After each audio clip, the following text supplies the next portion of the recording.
안녕하세요. 오늘도 사연살롱을 찾아주셔서 감사합니다. 결혼을 앞두고 있는 예비 신부예요. 직장을 다니면서 결혼 준비를 하느라 몸도 마음도 피곤한 상태지만 그래도 인생에 한 번뿐인 결혼이라 행복한 마음으로 준비하고 있어요. 저는 보컬 트레이너예요. 제 자랑 같지만 전 어릴 때부터 목소리가 좋다는 얘기를 많이 들었어요. 그래서 엄마는 제가 아나운서가 되길 바라셨죠. 하지만 운명인지 우연인지 어려서부터 자연스럽게 음악을 접하며 살았던 덕에 보컬 트레이너의 삶을 살게 되었어요. 그리고 거기엔 제 인생의 멘토라고 할 수 있는 아빠의 영향도 컸고요. 저희 엄마는 중국어 통역사였어요. 아빠는 기타 만드는 일을 하셨고요. 아빠는 기타 연주 실력도 상당해서 종종 저를 위해 기타 연주를 해주곤 하셨죠. 전 아빠의 연주를 듣는 게 참 좋았어요. 게다가 아빠는 음악을 좋아하셔서 즐겨 듣는 장르도 다양했죠. 덕분에 저는 어려서부터 록발라드, 힙합, 클래식에 이르기까지 장르 구분 없이 음악을 접할 수 있었고요. 전 가끔 아빠 회사에 따라가곤 했어요. 그곳에서는 다양한 형태의 기타도 직접 볼 수 있었고 아빠의 즉흥 연주도 들을 수 있었거든요. 사실 저희 아빠가 노래를 좀 하세요. 한때는 뮤지션을 꿈꾸기도 했을 정도로 실력이 상당하시죠. 전 그런 아빠의 노래를 듣는 것도 무척 좋아했어요. 모르긴 해도 제 목소리가 맑고 또렷한 건 전부 아빠 유전자 덕분일 거라 생각해요. 이렇게 어려서부터 음악적인 집안 분위기 속에서 생활할 수 있었기에 전 자연스레 음악을 사랑하게 되었죠. 음악이 없는 인생은 생각할 수도 없을 만큼이요. 당시 저희 엄마는 중국어 통역 일을 하고 있었기 때문에 해외 출장도 잦았고 집을 비우는 날도 많았어요. 그래서 전 주로 아빠 작업실에서 혼자 시간을 보내야 했죠. 물론 엄마도 시간이 날 때마다 저를 위해 최선을 다하셨어요. 짬을 내서 책도 읽어주시고 함께 놀아주기도 했거든요. 일하는 엄마라 늘 같이 있어주지 못해 늘 제게 미안해하셨죠. 참, 어린 시절 저희 집에는 인형이 많았어요. 여자아이들이 좋아하는 마론 인형은 아니고 녹음 기능이 있는 곰인형이었죠. 모두 아빠가 절 위해 만든 것들이었어요. 아시죠? 목소리를 녹음하고 배 부분을 꾹 누르면 녹음된 목소리를 들을 수 있는 인형이요. 아빠는 그 인형에 동료를 녹음해 두시거나 제게 들려주고 싶은 노래를 녹음해 두셨어요. 부모님이 바빠서 집에 안 계실 때 제가 들을 수 있도록 말이죠. 전 인형에 녹음된 노래를 따라 부르며 아빠 작업실에서 하루 종일 지냈어요. 아빠를 닮아 노래 부르기를 좋아했던 저는 유치원 재롱잔치에서도 무대 중앙에서 춤을 추며 노래를 불렀어요.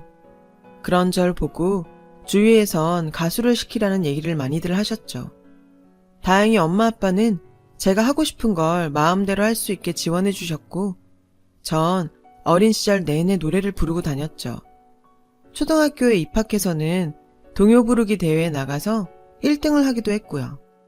그렇게 행복한 어린 시절을 보내던 어느 날 제 인생이 순식간에 뒤집어지는 사건이 발생했어요. 제가 11살이 되던 해의 일이었어요. 모두 잠든 새벽녘이었는데 누군가 잠들어 있는 저를 거칠게 흔들어 깨웠죠. 눈을 비비며 일어나서 보니 엄마였어요. 엄마는 제 머리맡에 전등을 켜시고는 어서 일어나 옷을 입으라고 하셨어요. 전 왜 그러냐고 물었지만 엄마는 그저 빨리 옷이나 입으라고 재촉하셨죠.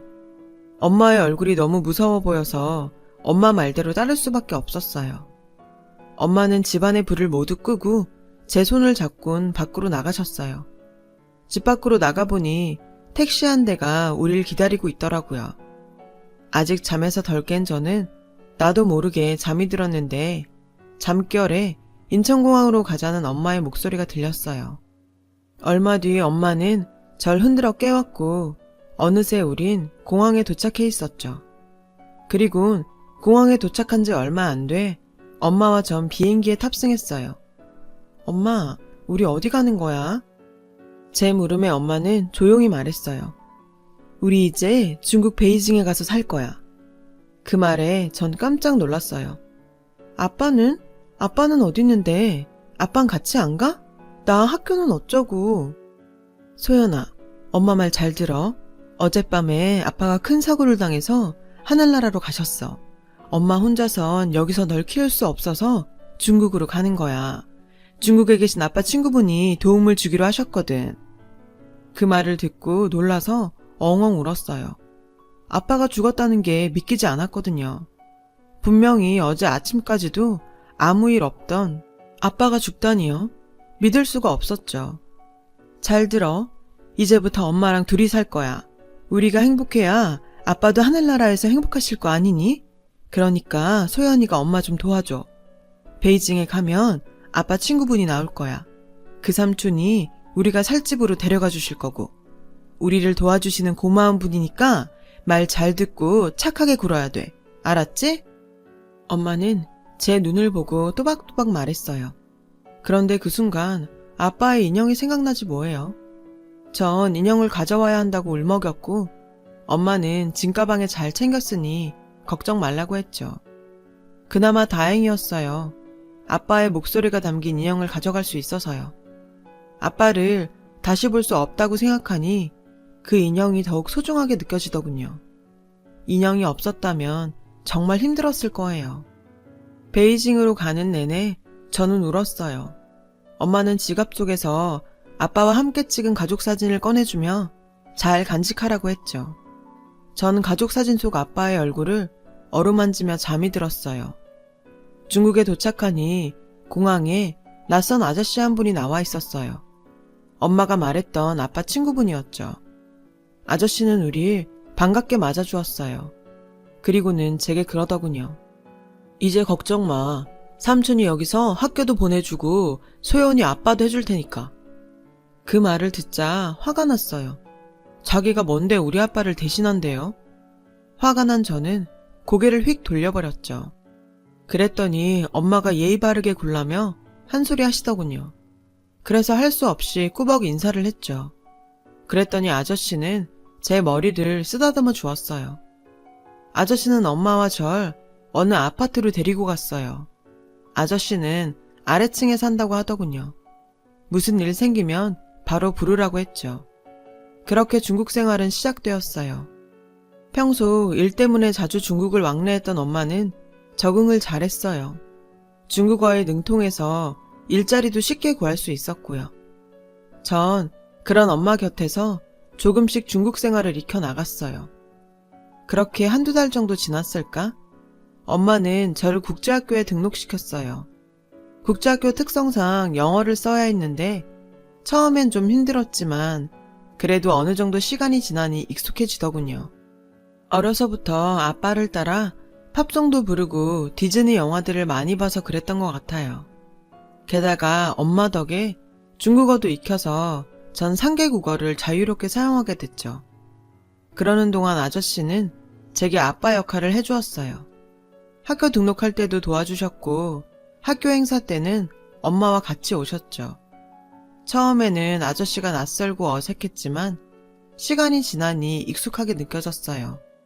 꼭 아빠 자리를 차지한 것 같았죠. 그럼에도 전 밤마다 아빠 목소리가 녹음된 인형을 들으며 아빠를 그리워했어요. 엄마 몰래요. 이런 모습을 보면 엄마도 가슴 아플 것 같았거든요. 그래서 아저씨와는 늘 보이지 않는 벽이 있었어요. 아무리 제게 잘해줘도 절대로 내 아빠는 될 수 없다는 확신처럼요. 그래도 고마운 마음은 있었어요.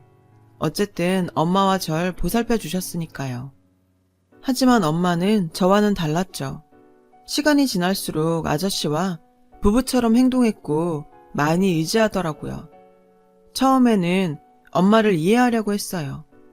엄마도 갑자기 남편을 잃은 마당에 의지할 수 있는 사람이 필요하잖아요.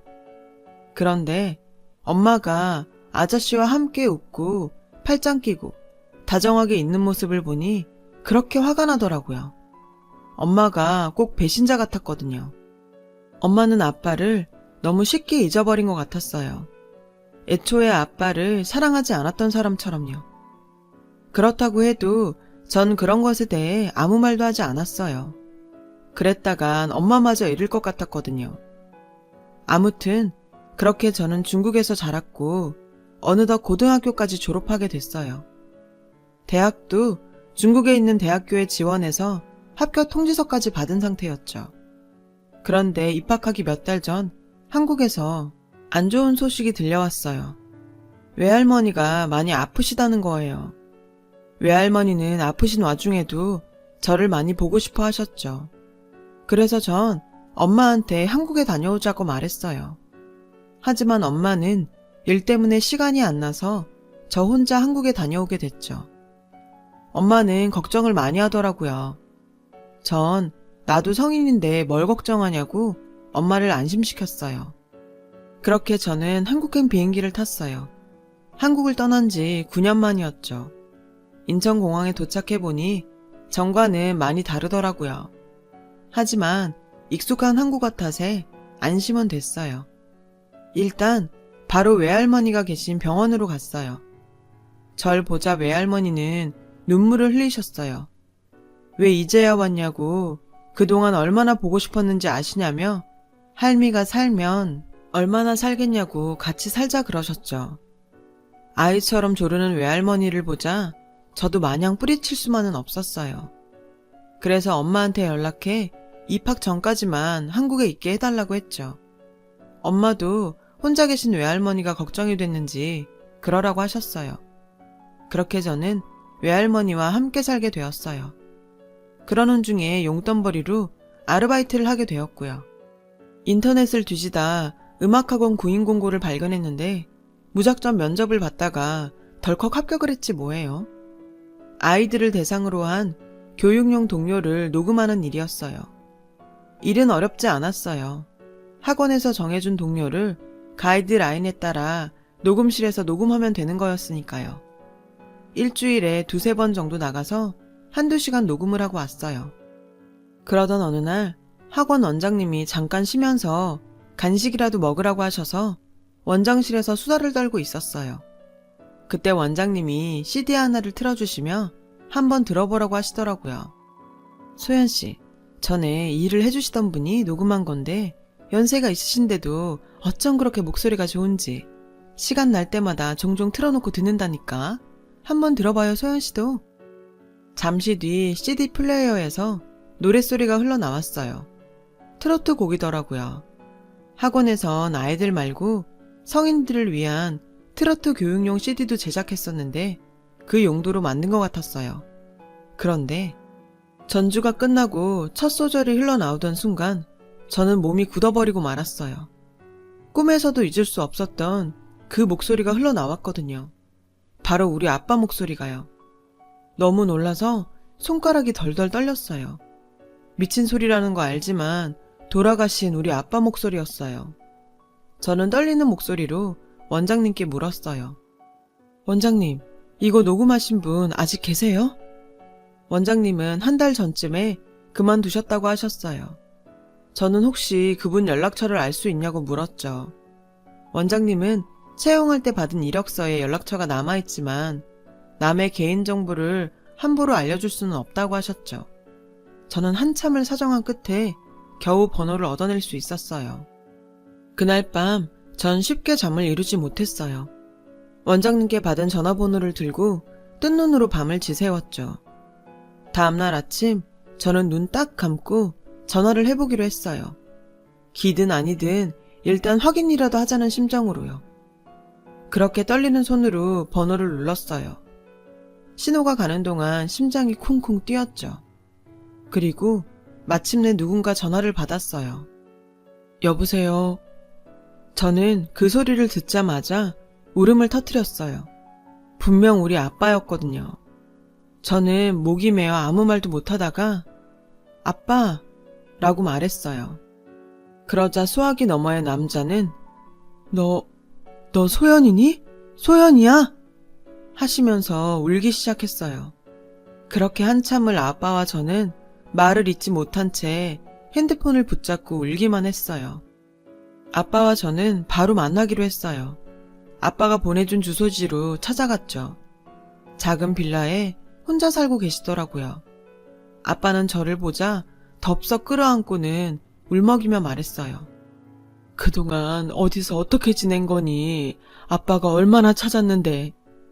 그게 무슨 소리예요? 난 아빠가 죽었다고 들었는데. 그 말에 아빠의 얼굴이 굳어졌어요. 네 엄마가 그러든 내가 죽었다고?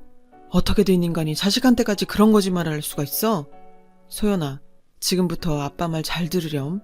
그러니까 일이 어떻게 시작됐냐면 아빠는 충격적인 이야기를 시작했어요. 그건 바로 9년 전 엄마와 제가 중국으로 떠나게 된 이야기였죠. 중국으로 떠나기 일주일 전쯤 아빠는 엄마의 외도 사실을 알게 되셨다고 해요. 상대 남자는 아빠의 친구였어요. 엄마는 아빠의 친구와 바람을 핀 거죠. 아빠는 화가 나서 엄마한테 이혼을 요구했대요. 엄마가 유책 배우자니 양육권은 아빠가 갖겠다고 했고요. 그 말을 들은 엄마는 불안해졌고 고민 끝에 함께 불륜을 저지른 아빠 친구와 짜고 일을 벌인 거죠. 그때 엄마와 불륜을 저지른 사람이 바로 중국에서 우리 모녀를 돌봐준 아저씨였던 거예요. 결국 엄마는 아빠 몰래 절 데리고 아저씨가 있는 곳으로 도망을 쳤고 제게는 아빠가 죽었다고 거짓말을 한 거죠. 이후의 일은 앞서 제가 얘기한 대로고요. 이후 아빠는 정말 폐인처럼 살았대요. 친할머니는 엄마가 바람난 것도 모자라 절 데리고 도망갔다는 얘기를 들으시곤 펄쩍 뛰셨고 친할아버지는 돈은 얼마든 줄 테니 저는 꼭 찾아야 한다고 하셨대요. 하지만 적정하고 도망친 사람을 찾기란 쉬운 일이 아니었죠. 아빠는 전국 곳곳을 돌아다니며 저를 찾아 헤맸지만 흔적조차 찾지 못했다더군요. 그렇겠죠. 전 한국이 아닌 중국에 있었으니까요. 이후로는 기타 제작을 하시며 틈틈이 음악학원에서 녹음 일을 하셨대요. 다 포기하고 싶은 순간도 있었지만 훗날 저를 만나게 됐을 때 부끄럽지 않은 모습을 보여주려 열심히 사셨죠. 그러면서도 절 찾는 건 포기하지 않았대요. 하지만 아저씨가 신변 정리를 철저하게 한 탓에 찾기가 쉽지 않았죠. 심지어 주위 사람들에게 자신이 사는 국가 이름을 다 다르게 알려두어서 엉뚱한 나라로 괜히 찾으러 간 일도 비일비재했더라고요. 그 얘기를 들으니 아빠가 너무 불쌍했어요.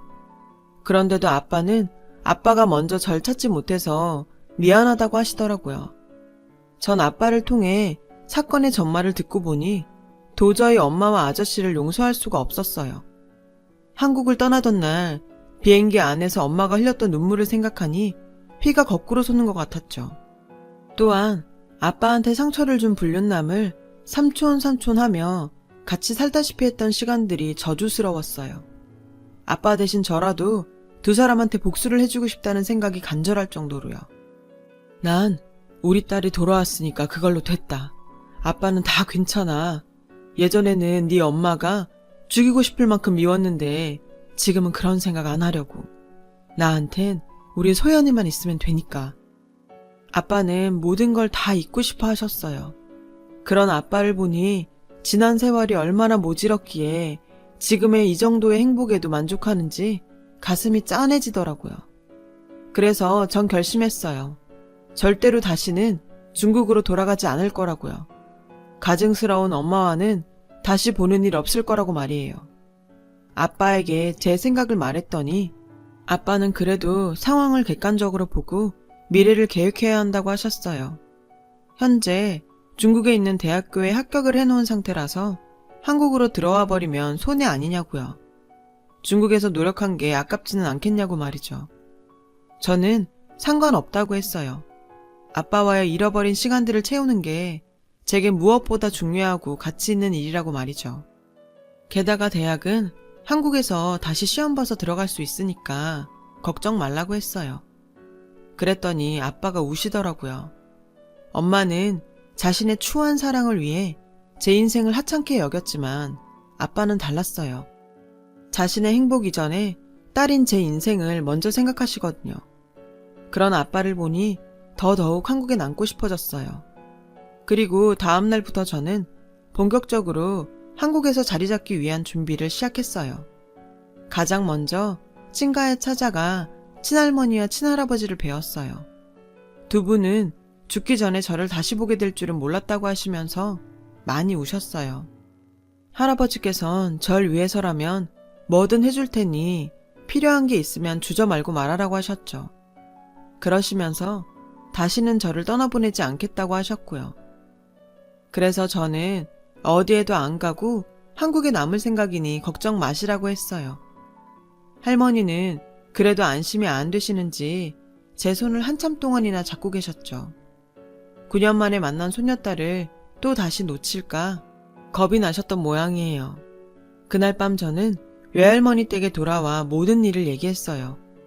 제 얘기를 들으신 외할머니는 믿을 수 없다는 표정이었죠. 그도 그럴 것이 엄마는 외할머니한테 모든 상황을 반대로 얘기했으니까요. 바람을 피운 건 당신이 아닌 아빠라고요. 이서방이 바람이 나서 더는 힘들어 여기 못 있겠다고 널 데리고 나가 외국에서 살겠다더라. 외할머니는 그 말을 믿었고 9년이 지난 지금까지도 그렇게 알고 계셨던 거예요. 그래서 아빠를 많이 원망하셨대요. 아빠 연락도 안 받고 찾아오면 고성을 지르고 소금을 뿌리며 쫓아냈다고요. 그런데 이 모든 게 당신 딸이 벌인 짓이라니 얼마나 기가 막히셨겠어요. 외할머니는 우시면서 이 모든 게 딸을 그 모양으로 키운 자신의 죄라고 하시더군요. 그 모습을 보니 아무리 내 엄마지만 도저히 용서가 안 됐어요. 엄마 한 사람 때문에 도대체 얼마나 많은 사람들이 고통을 받았냐고요. 이래놓고 사과 한마디 없으니 말이에요. 이젠 엄마 얼굴조차 보기 싫었어요. 그래서 저는 합격한 대학교에 등록 취소 이메일을 보냈어요. 그리고 며칠 뒤 엄마한테 전화가 왔어요. 잔뜩 화가 난 목소리로 소리치더라고요. 학교에서 엄마한테 연락한 모양이었죠. 엄마는 제게 당장 돌아오라고 했어요. 그래서 전 참았던 말들을 퍼부었죠. 왜? 남자 하나로는 성이 안 차? 꼭 나까지 끼고 살아야겠어? 제 말에 당황한 엄마는 그게 무슨 소리냐고 묻더군요. 아빠 만났어. 엄마가 죽었다고 했던 내 아빠. 어떻게 자기 불륜 감추자고 살아있는 남편까지 죽여? 엄마가 그러고도 인간이야? 그동안 드라마 보면서 불륜녀들을 욕했었는데 엄만 더한 인간이었더라. 엄마 때문에 지난 9년 동안 몇 사람이나 상처받고 살았는지 알기나 해? 그래놓고는 엄마는 어떻게 아저씨랑 부부 행세를 하고 살 수가 있냐고. 양심이 있다면 창피한 줄 알아. 나 이제부터 엄마 안 보고 살 거야. 아빠랑 살 거라고. 대학도 한국에서 다닐 거니까 엄마는 그냥 이제부터 딸 없다 생각해. 그 불륜남 아저씨랑 평생 잘 살라고. 저는 그렇게 전화를 끊었어요. 그 후 엄마한테 오는 전화와 문자는 모두 무시했어요. 그렇게 한 달 정도 지났을까요? 엄마한테 문자가 왔어요. 한국에 왔다고 만나자더군요. 어차피 한 번은 만나서 결말 지어야 할 일도 있어서 그러자고 했어요. 그리고 그날 저는 약속 장소에 아빠와 함께 나갔어요. 엄마는 아저씨와 함께 나왔더라고요. 두 사람은 아빠를 보자 얼굴이 하얗게 질리더군요.